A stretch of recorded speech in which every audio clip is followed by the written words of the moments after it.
esta noite nós vamos estar meditando na palavra Eu Exemplo na Minha Família. Nossa leitura encontra-se, são 2 versículos, estamos chamando saltados, então seria melhor que nós lêssemos ali no multimídia, ok? Vamos nos colocar em pé. Nós vamos estar lendo os versículos Efésios capítulo 5 verso 1 e 1 João capítulo 2 verso 6. Não é o Evangelho de João, tá? É 1 João, caso você queira marcar os versículos. Vamos lá, vamos ler a uma só voz? A gente acompanha ali pelo multimídia. Efésios capítulo 5 verso 1 diz: Sede, pois, imitadores de Deus como filhos amados.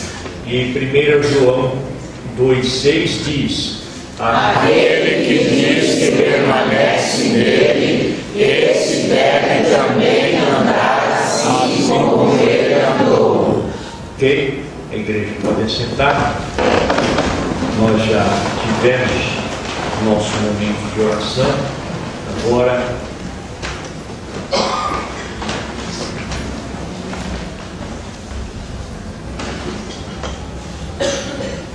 ninguém vai se indicar.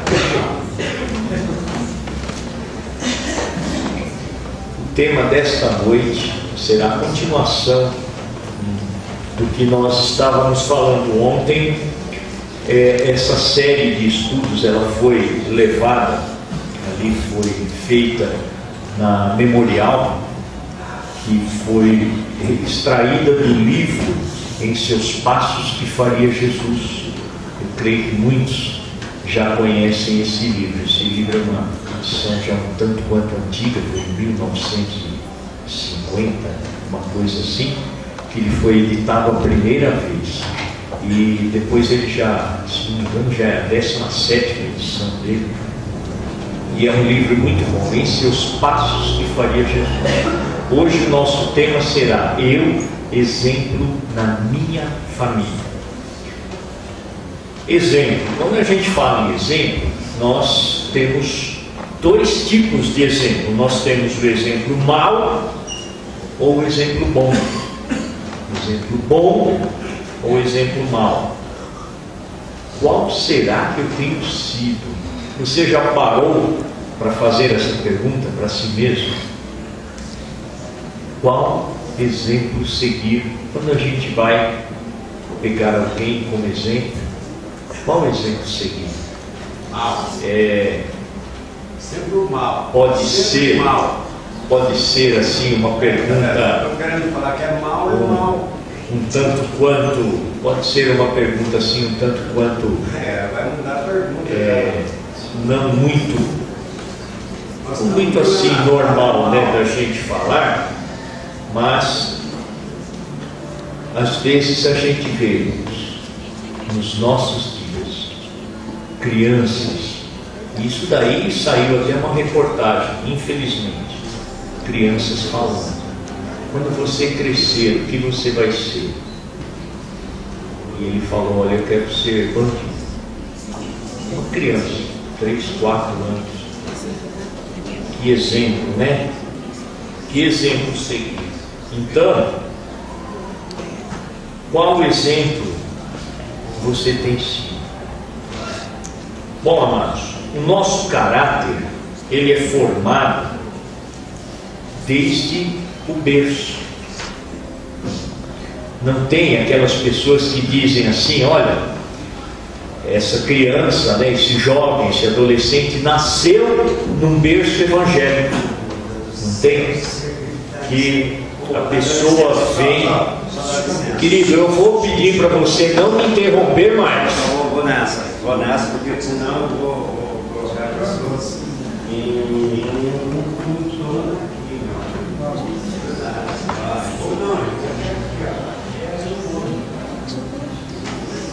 Muito bem.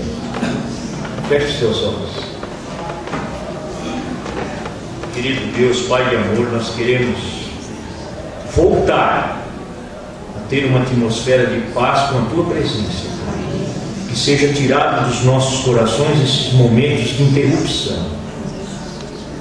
Que o Senhor não permita que qualquer pessoa que tenha vindo aqui, ao passar por aquela porta com intenção, não outra senão a de te louvar, de aprender e sentir mais o Senhor nos corações, que possa ser repreendido em nome de Jesus, e que cada um de nós possa nesse momento sentir o Teu Espírito trabalhando no nosso ser.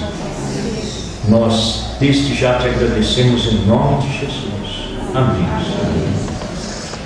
Desculpem. Amados, o nosso caráter, a nossa índole, ela vem desde o berço. Por isso que é muito importante, irmãos, que nós saibamos como tratar as nossas crianças. Que às vezes a gente trata nossas crianças com desdém, infelizmente, né? Eu oro para que isso não aconteça. Tenho observado que aqui na nossa igreja isso não acontece, mas eu oro para que continue assim, que nós estejamos sempre orando, dando atenção, fazendo tudo aquilo que nos for possível. Uma criança, às vezes ela atrapalha, né? Às vezes ela interrompe, ela anda, ela pega alguma coisa, ela quer alguma coisa, mas a criança é assim mesmo. O importante, ontem eu até falei isso aqui, o importante é que a gente esteja ensinando, porque a gente ensinar, a gente vai educar. Educar significa mudar comportamento, tá? Então a gente sempre ensinando. E olha, queridos, o que eu gostaria que nós estivéssemos sempre fazendo é educar com amor, sempre ensinar com amor, nunca deixar que o amor fique de lado, que o amor possa estar temperando sempre as nossas ações. Bom, nós temos uma grande quantidade de pessoas que rodeiam as crianças. Dizem os psicólogos que as crianças até os 12 anos é a idade que vai formando o caráter. Então, até os 12 anos, uma criança ela está formando o seu caráter. Então, ela vai aprender muita coisa. Eu queria até aqui abrir um pequeno parênteses. Eu vi uma história uma vez que o pai, é lógico que tem uma história, tá? Isso é uma coisa inventada. O pai estava ensinando para o filho: filho, olha, nunca minta na sua vida, não use a mentira, porque a mentira ela é do diabo, a mentira tem perna curta, a mentira é uma coisa danosa para a vida, não use de mentira. Nisso bateram palma lá no portão da casa dessa pessoa, desse pai. E era alguém que o pai estava devendo e ele não tinha o dinheiro para pagar.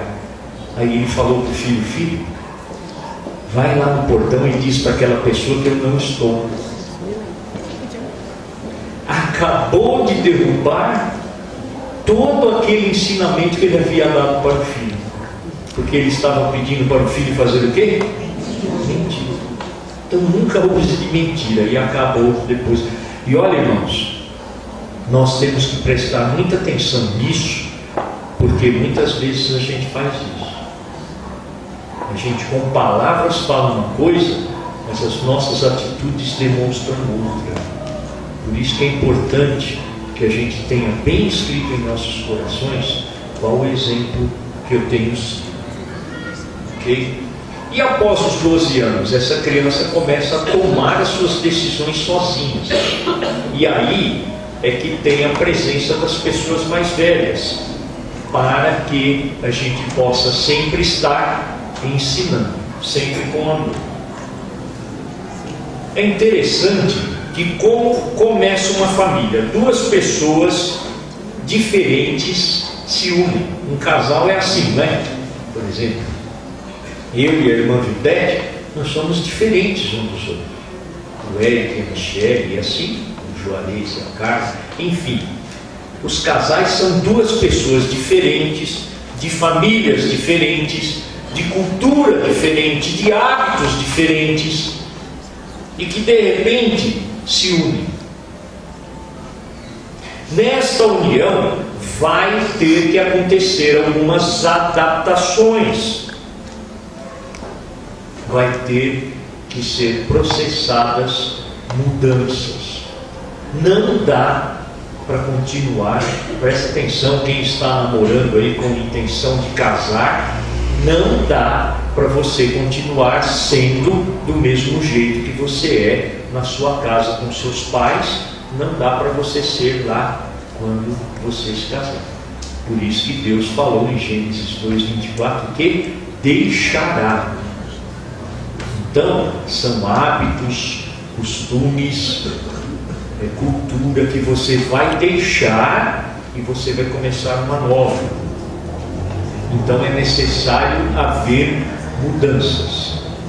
E olha, irmãos, durante o trajeto da nossa vida, todos os dias eu desafio você a proceder mudanças na sua vida. Mudança para melhor. Ok? Comece a pensar, comece a marcar no seu coração. Peça para Deus essa ajuda. Senhor, faça com que hoje eu seja melhor do que eu fui ontem. E faça com que amanhã eu seja melhor do que eu estou sendo hoje. Nem que for um pouquinho, mas mude, comece a mudar a sua vida para melhor, seguindo o exemplo de Jesus, conforme nós lemos logo no primeiro versículo: sede imitadores de Deus, ok? Amados, todos nós temos uma capacidade.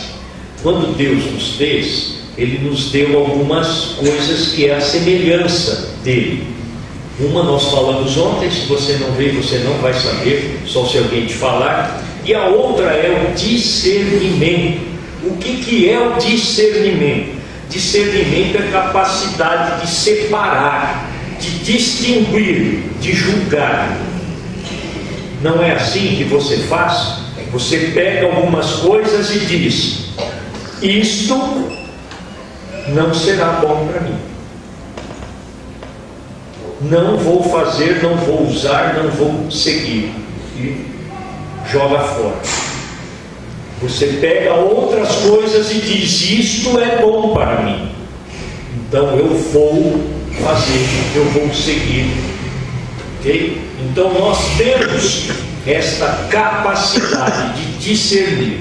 E olha, amados, segundo o que nos diz a Bíblia, o discernimento é um dom de Deus. Por isso que eu falei, peça a Deus para te dar mudança. Tudo que você quiser de bom, peça para quem? Para o pastor. Para Deus. Deus, com certeza, pela sua graça, amor e misericórdia, Ele vai te dar. Conforme nós lemos lá em 1 Coríntios,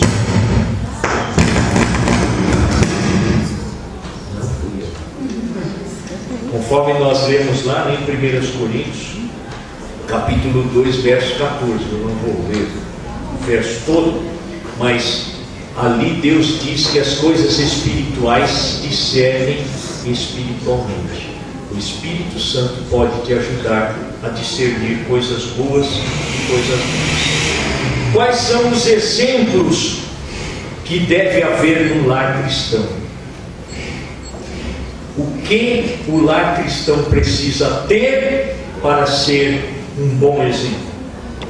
Para ser um bom exemplo, para que você seja um bom exemplo dentro do seu lar, de um lar cristão, primeira coisa que você precisa fazer: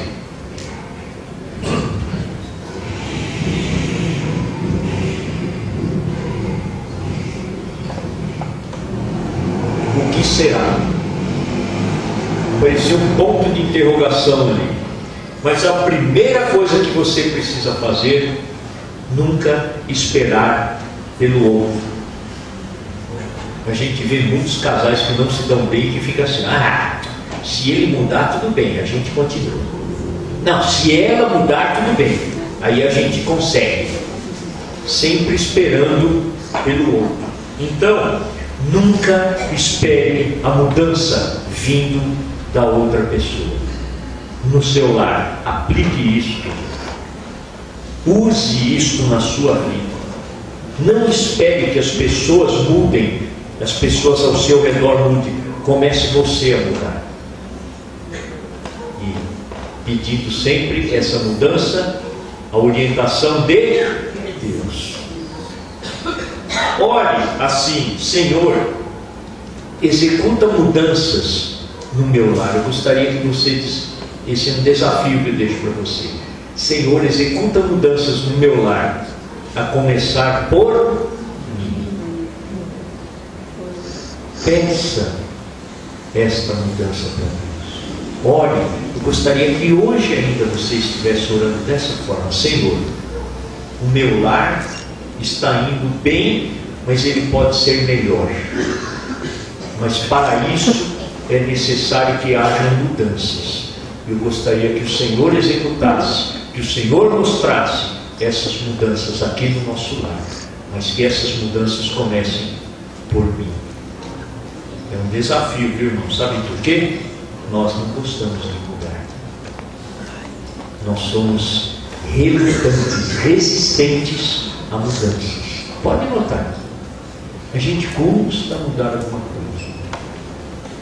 Eu conheço pessoas com 40 anos que são adolescentes até hoje. Vocês já viram? Usa boné, bermuda, camiseta, regata, sandália, 50 né? O que acontece com essa pessoa? Não estou criticando, mas no coração dele, ele está vivendo talvez uma adolescência lá atrás que ele não viveu. Estou falando até um pouco aqui como psicólogo, né? Mas a pessoa não mudou, a pessoa não evoluiu, a pessoa não saiu de uma fase. Tem adolescente com 17, 18 anos que é como uma criança. Mãe, cadê minha toalha? Mãe, cadê meu chinelo? Né? 17, 18 anos. E é aquilo que eu falo. Por enquanto eu tenho isenção para falar isso aqui na igreja, porque você pode estar pensando assim: o pastor está falando de mim. Alguém contou para ele. Não, ninguém me contou não. Quem está falando para você é Deus, tá?